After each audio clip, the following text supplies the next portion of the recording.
Dreams of Dragons. Maiden to the Dragon, Book 10, A Dragon Shifter Romance. Written by Flynn. 1. It was dark, and cramped, and generally, just damn uncomfortable. I shifted and winced as a stack of quills poked me in the back. So much for this being a good hiding spot. A clatter of feet made me freeze. They paused. There came the sound of soft breathing. "Where'd she go?" a small voice asked. "I don't know, but she's gotta be here somewhere. Please don't open the door." I moved again, and winced as I was again stabbed by the unrelenting quills. "Please open the door."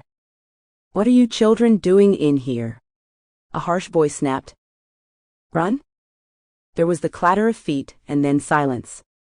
A heavy pair of boots stalked over to my hiding spot. I held my breath. The pair of doors flung open, and a sharp face stared into mine. The face belonged to a man, the former advisor of the Kingdom of Alexandria, to be precise. His eyes widened, and he leapt back with a high-pitched scream I didn't realize a man was capable of making. I tumbled onto the hard floor, and found myself on my back. Around me were dozens of long, tall shelves, filled with all the knowledge of the Kingdom of Alexandria, passed down and painstakingly catalogued for future generations. Also, one of its quill cupboards had been my hiding spot in a lively game of hide-and-seek. Renner, the former advisor to Xander, glared at me. In his arms were a half-dozen scrolls. The older gentleman had ditched his flowing blue robe with green hems for a plain gray robe with white hems. He raised himself to his full skinny height, and looked down his thin nose at me. "What are you doing in here?" I sat up and winced as my back popped. Would you believe I was improving my mind? I would not. I stood and stretched my aching legs. I wouldn't believe it either. A noise in the hall outside the doorway made me glance in that direction, and forced Renner to half turn around. "She's trapped, Darda. You have to save her," insisted the small voice from before. "Yeah.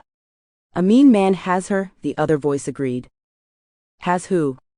Darda asked them. Darda appeared in the doorway, and on each hand hung a small child. One was a boy of 7, and the other a girl of 5. The girl pointed at Renner. "He has her." The boy's gaze fell on me, and his face lit up with a smile. "Miriam. We found you."